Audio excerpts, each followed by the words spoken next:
Praise the lord. ఈరోజు మన Bible గ్రంథంలో నుంచి ఒక స్టోరీ నేర్చుకుందామా.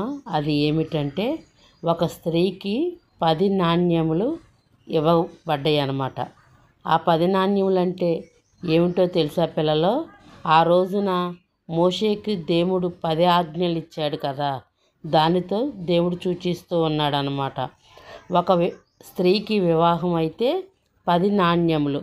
ఆ భర్త ఎవరు? మన ప్రభువు యేసుక్రీస్తు అనమాట. మనం ఎప్పుడైతే ఆయన్ని నమ్మి బాప్టిషన్ పొంది ఆయన రక్తంలో కడగబడి మనం ఆయన బిడ్డలం అవుతామో అప్పుడు ఆయన భార్యతో మనం సమానం అన్నమాట. ఆ భార్యగా అయినప్పుడు ఆయన మనకు ఆ 10 ఆజ్ఞలు. అయితే ఒక స్త్రీకి వివాహం అయినప్పుడు ఆ 10 నాణ్యములు తన తలకు కట్టుకోవాలన్నమాట. ఆ 10 నాణ్యములు అందులో ఒక నాణ్యము ఈ స్త్రీకి ఎక్కడో తప్పిపోయిద్ది, కనపడదనమాట. ఆ 9 నాణ్యములే ఉంటాయి, ఒక నాణ్యం అయితే కనపడదు. అప్పుడు ఆ స్త్రీ చాలా భయపడిపోయిద్ది. నా భర్త ఇంటికి వచ్చే సమయం అవుతుంది, ఒక నాణ్యం అయితే కనపడతలేదు అని ఇంక తను గబా గబా గబా గబా చీపురు తీసుకునిద్ది అనమాట. చీపురు తీసుకొని ఒక దీపం వెలిగించి ఆ వెలుతురులో ఆ ఇల్లు మొత్తము కూడా ఊడ్చేసిద్ది అనమాట. దీపం వెలిగించుకుంది కదా, వెలిగించుకొని ఇల్లంతా కూడా క్లీన్గా ఊడ్చేసిద్ది. ఎందుకంటే ఆ 10 నాణ్యంలో ఒక నాణ్యం ఎక్కడో పోయింది కదా. ఎందుకంటే తన భర్త వచ్చేలాగా ఆ 10 నాణ్యములు కూడా ఆవిడ నెత్తికి కట్టుకొని ఉండాలన్నమాట. అందుకని ఆ వెలిగించి ఇల్లు మొత్తం కూడా ఎక్కడైనా దొరికిద్దోనని మొత్తము కూడా ఇల్లు ఊడ్చేసిద్ది అనమాట. అంటే అది ఏమిటి అర్థమో తెలిసిందా పిల్లలో? అది మన దేహమును, మనలో ఏమైనా తప్పులు ఉన్నాయో పాపములు ఉన్నాయో మన ప్రభు వచ్చేలోగా మనము కూడా మనలో ఉన్న ప్రతీది కూడా ఊడ్చేయాలన్నమాట. అంటే కడిగి వేయబడాలి, ఆయన రక్తంలో ఒప్పుకోవాలి, వాటిని విడిచిపెట్టాలి, అవి మొత్తము కూడా ఆయన రక్తంలో కడిగి వేయాలన్నమాట. ఆ 10 ఆజ్ఞలు 10 నాణ్యములతో దేవుడు పోలుస్తూ ఉన్నాడు. ఎందుకంటే ఏ ఒక్క నాణ్యము తప్పిపోతే ఆ స్త్రీ తన భర్త చేత ఎలా వెలివేయబడిద్దో, మన పరమ తండ్రి వచ్చేటప్పుడు కూడా ఏ ఒక్క ఆజ్ఞ కూడా మనం తప్పిపోయినా కానీ మనల్ని అయితే నిర్దాక్షిణ్యంగా ఈ భూమి మీదే విడిచివేస్తాడు. అందుకని ఎల్లప్పుడూ కూడా ఆ 10 నాణ్యములు, ఆ ఆజ్ఞలు మనం ఆయన గైకొని మనం జీవించాలన్నమాట. అయితే ఎట్లయితే ఆ నాణ్యం దొరికిద్ది అన్నమాట. దొరికినప్పుడు తన స్నేహితులందరిని పిలిచి ఎంతో సంతోషంతో కేరింతలు కొడతా ఉంటుందన్నమాట.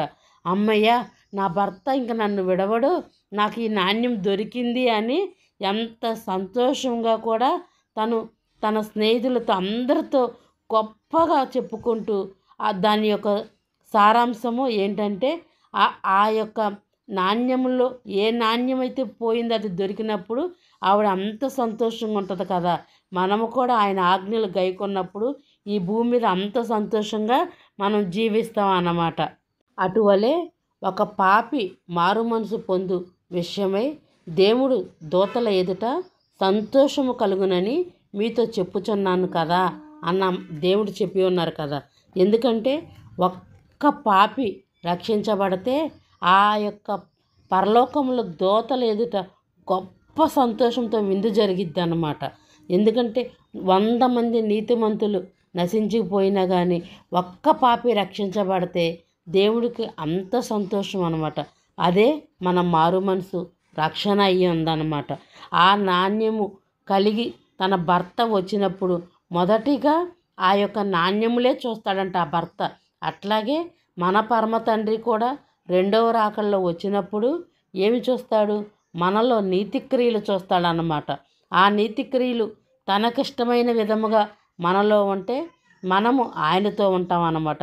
అంత సంతోషంగా మనం జీవిస్తాం ఆయనతో. ఏ ఒక్క నాణ్యము పోగొట్టుకుంటే ఎలా నిర్దాక్షిణ్యంగా విడవబడుతుందో ఆ స్త్రీ, మనము కూడా ఏ ఒక్క ఆజ్ఞ కూడా తప్పిపోయినా గాను మనము కూడా ఈ భూమి మీద నిర్దాక్షిణ్యంగా విడవబడతాము. అర్థమైందా పిల్లలు? ఈ స్టోరీ వల్ల మనం నేర్చుకున్నది ఎందుకంటే మనకి దేవుడు ఆజ్ఞలు ఏమైతే ఇచ్చి ఉన్నాడో అవి జ్ఞానముతో తెలివితో వివేకముతో వాటిని అనుసరిస్తూ మనం ఈ భూమి మీద జీవించాలన్నమాట. అట్లాగనే మన దేవుడు వచ్చినప్పుడు మనము దేవుడు వచ్చినప్పుడు ఆయన కలుసుకోవాలంటే ఆయన ఆజ్ఞలు మనం పాటించాలి. మన హృదయంలో ఆయన యందు ఎల్లప్పుడూ కూడా భయభక్తులు కలిగి మనం జీవించాలి. వేషధారుల వలె మనం జీవించకూడదన్నమాట. మనము ఆయనకు నమ్మకస్థంగాను యథార్థముగాను మనం ఎల్లప్పుడూ కూడా ప్రార్థించేవారిగా, ఆయనతో మాట్లాడుకునేవారిగా, ఆయనతో సహవాసం చేసేవారిగా మనం జీవించాలన్నమాట. మనం ఈ ఆజ్ఞలన్నీ గైకొని వాటి ప్రకారంగా జీవించినప్పుడు మనం ఎన్నడూ కూడా ఆ గొర్రెపిల్ల జీవగ్రంథంలో మన పేరైతే తుడిచిపెట్టదన్నమాట.